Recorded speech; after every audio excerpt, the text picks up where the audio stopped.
Graça e paz do nosso Senhor Jesus Cristo, amém? Irmãos, hoje nós iremos meditar acerca de um reino de segurança, riqueza e bem-estar, um reino de prosperidade onde não há guerras, miséria ou desemprego, um reino onde não há problemas de habitação, porque lá há muitas moradas, tampouco problemas relacionados à saúde pública. Nesse reino todos são muito bem instruídos. Eu estou falando do reino da Dinamarca, uma monarquia nórdica composta pela Dinamarca, país sênior, pela Ilhas Faroe e a Groenlândia. A Dinamarca possui o mais alto nível de igualdade social do mundo. O Índice Global da Paz da ONU considerou a Dinamarca como o país mais pacífico do mundo. Segundo o ranking de felicidade, sim, o ranking de felicidade da ONU, a Dinamarca já em 2014 foi considerado o país mais feliz do mundo. Esse ranking da ONU estuda a felicidade interna bruta de cada país. E ela se pauta no bem-estar psicológico, no bem-estar relacionado à saúde, no tempo de qualidade utilizado por cada cidadão, com a educação, com a cultura, com a relação desse cidadão com o meio ambiente e, sobretudo, com o seu padrão de vida. A renda per capita do dinamarquês é $56 mil, bem distantes dos nossos 7 mil no Brasil. Mas agora, irmãos, eu quero fornecer talvez o dado mais importante acerca da Dinamarca, esse reino de paz e prosperidade incrustado aqui na Terra. Dos 5,4 milhões de habitantes da Dinamarca, 4,3 milhões se declaram ateus. De 100% da população dinamarquesa, mais de 80% se declara categoricamente ateu. Portanto, irmãos, se a minha Bíblia estiver certa em João, capítulo 3, versos 17 e 18, que diz: porquanto Deus enviou o seu Filho ao mundo, não para que julgasse o mundo, mas para que o mundo fosse salvo por ele. Quem nele crê não é julgado, o que não crê já está julgado, porquanto não crê no nome do unigênito Filho de Deus. E ainda um pouco antes, no verso 3 desse mesmo capítulo, o próprio Jesus vai dizer: em verdade te digo que, se alguém não nascer de novo, não pode ver o reino de Deus. Irmãos, se a minha Bíblia estiver certa e esse cenário na Dinamarca não for alterado, 80% dos dinamarqueses estão condenados ao inferno. Mas o reino que eu quero tratar, irmão, fundamentalmente aqui não é esse, em que a pessoa, depois de 80 primeiros anos felizes, passará os bilhões e bilhões e bilhões e bilhões de anos seguintes no inferno. Mas um reino que a maioria de nós, vivendo com dificuldade esses 80 primeiros anos aqui na Terra, com muita angústia, aflição e dor, sem toda essa mordomia estatal, vai passar os bilhões e bilhões e bilhões e bilhões de anos seguintes na glória com Deus, salvos em Cristo Jesus por toda a eternidade. É acerca desse reino que eu quero meditar nessa manhã, e eu pedirei aos irmãos que abrissem Mateus, capítulo 5, no celebrado, muito conhecido Sermão do Monte. Meditaremos nessa manhã acerca das normas de ingresso no reino de Deus, como diria D.A. Carson, grande teólogo, ou, como dirá o próprio Santo Agostinho, acerca do Sermão do Monte, que é o programa perfeito para a orientação da vida cristã. Vamos ler Mateus de 5, 1 a 12. Vendo Jesus as multidões, subiu ao monte, e como se assentasse, se aproximaram seus discípulos, e ele passou a ensiná-los, dizendo: bem-aventurados os humildes de espírito, porque deles é o reino dos céus. Bem-aventurados os que choram, porque serão consolados. Bem-aventurados os mansos, porque herdarão a terra. Bem-aventurados os que têm fome e sede de justiça, porque serão fartos. Bem-aventurados os misericordiosos, porque alcançarão misericórdia. Bem-aventurados os limpos de coração, porque verão a Deus.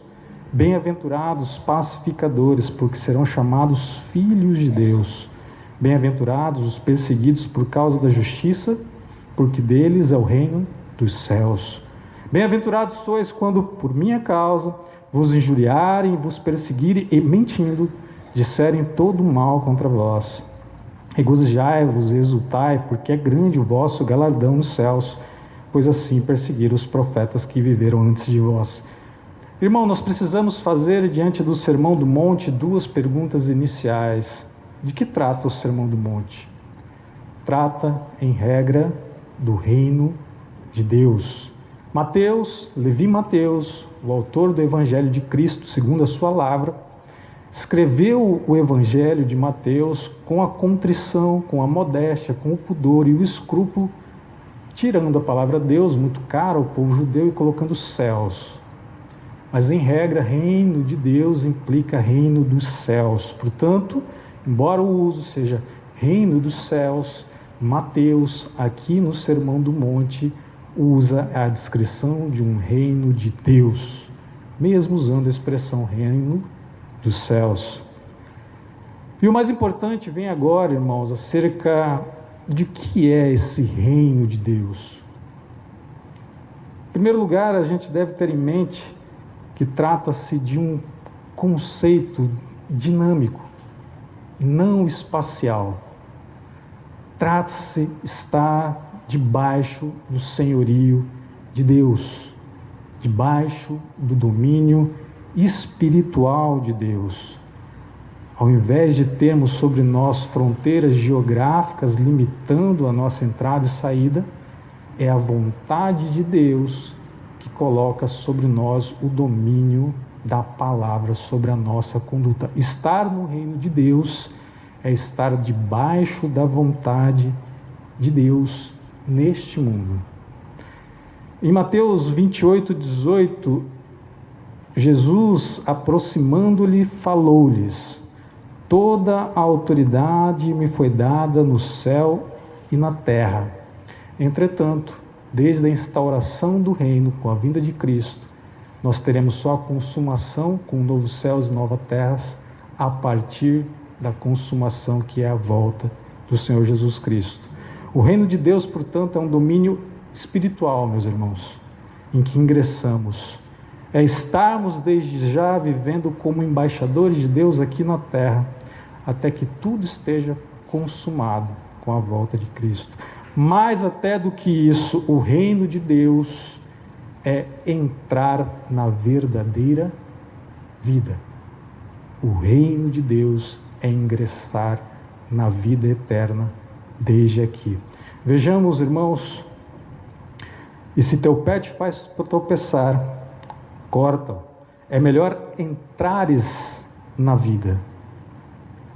O verso 47 também nos diz a palavra do próprio Cristo: e se um dos teus olhos te faz tropeçar, arranca-o. É melhor entrares no reino de Deus com um só dos teus olhos, do que tendo dois seres lançados no inferno. E esse reino dos céus, portanto, já chegou. Mateus 12:28 assevera isso: se, porém, eu expulso demônios pelo Espírito de Deus, certamente é chegado o reino de Deus sobre vós. Portanto, conscientes e despertos pelo Espírito Santo, Cristo nos dá um manual de conduta que reflete o pertencimento nosso nesse reino, meus irmãos. E esse manual de conduta é o Sermão do Monte na sua forma sintetizada.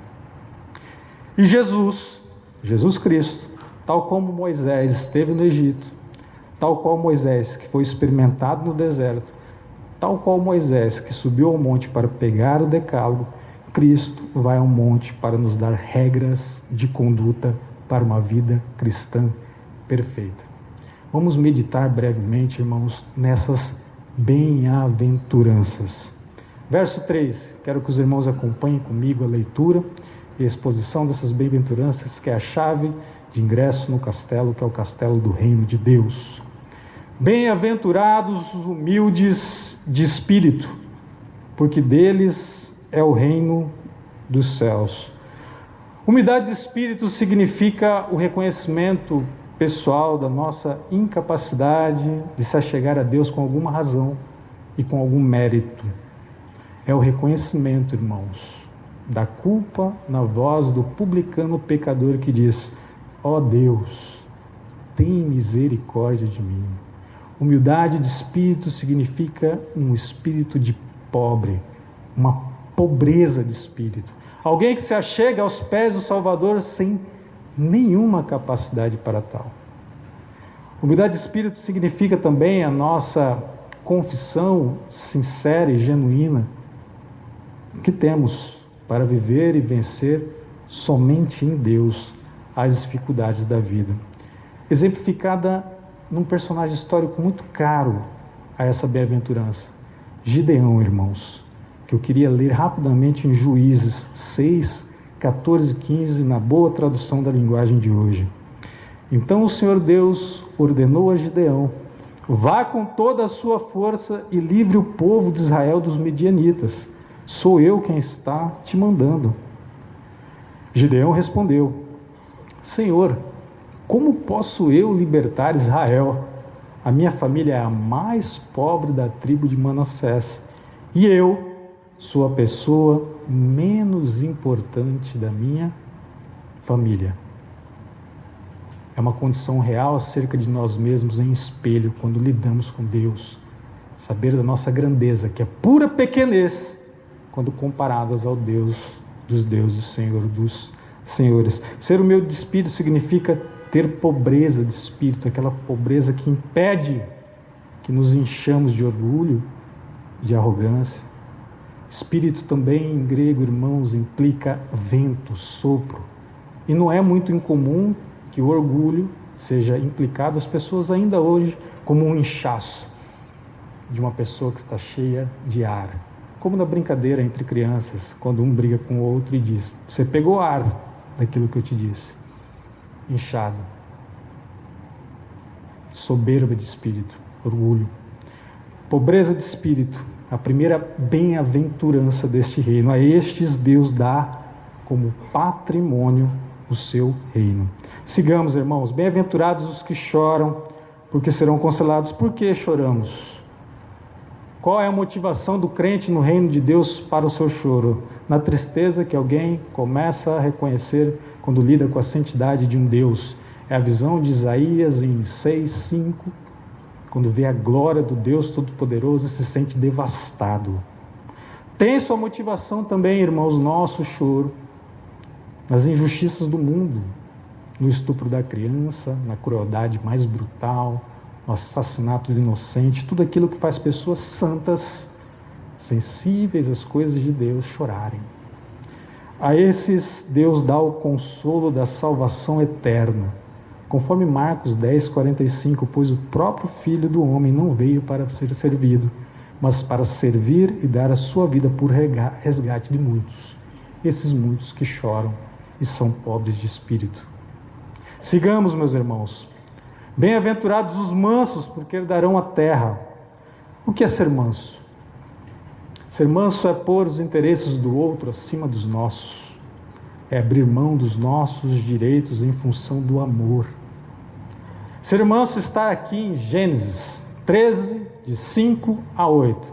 Manual de mansidão. Ló, que ia com Abraão, também tinha rebanhos, gado e tendas. E a terra não podia sustentá-los para que habitassem juntos, porque eram muitos os seus bens, de sorte que não podiam habitar um na companhia do outro, Abraão e Ló. Houve contenda, briga, discussão entre os pastores do gado de Abraão e os pastores de gado de Ló. Nesse tempo, os cananeus e os ferezeus habitavam a terra. Disse Abraão a Ló: não haja contenda entre mim e ti, e entre os meus pastores e os teus pastores, porque somos parentes chegados. Meditem agora nesse verso, irmãos. Acaso não está diante de ti toda a terra? Peço que te apartes de mim. Se fores para a esquerda, eu irei para a direita. Se fores para a direita, eu irei para a esquerda. A abrir mão dos seus direitos para manter a paz e a união fraterna. Bem-aventurados os mansos. Números 12:13 vai dizer acerca desse personagem, Abraão, o seguinte: era o varão Moisés muito manso, mais do que todos os homens que haviam sobre a terra. A desses Deus dará por herança a terra, mansidão em Abraão, mansidão em Moisés. Bem-aventurados os mansos, porque herdarão a terra. Bem-aventurados os que têm fome e sede de justiça, porque serão fartos. Irmãos, o que é ter fome e sede de justiça? Ter fome e sede de justiça é buscar com toda a energia possível as nossas precárias condições, alcançar a conformidade com a vontade de Deus. É dizer com Paulo em Filipenses 3, de 8 a 10, e eu leio: sim, deveras considero tudo como perda por causa da sublimidade do conhecimento de Cristo Jesus, meu Senhor, por amor do qual perdi todas as coisas e as considero como refúgio para ganhar a Cristo e ser achado nele, não tendo justiça própria, que procede de lei, senão a que é mediante a fé em Cristo, a justiça que procede de Deus, baseada na fé, para o conhecer e o poder da sua ressurreição e a comunhão dos seus sofrimentos, conformando-me com ele na sua morte. Os que se têm fome e sede de justiça se alimentarão do pão da vida e beberão da fonte de água viva. Irmãos, aqueles que têm fome e sede de justiça é aqueles que não se cansam em fazer a vontade de Deus a todo custo, é empregar todos os meios para alcançar legitimamente aquilo que a lei de Deus impregna nos nossos corações. Aqueles que têm fome e sede de justiça serão bem-aventurados. Bem-aventurados os misericordiosos, porque alcançarão misericórdia. Quem são os misericordiosos? Aqueles que receberam misericórdia da parte de Deus, aqueles que foram perdoados e por isso devem ser misericordiosos.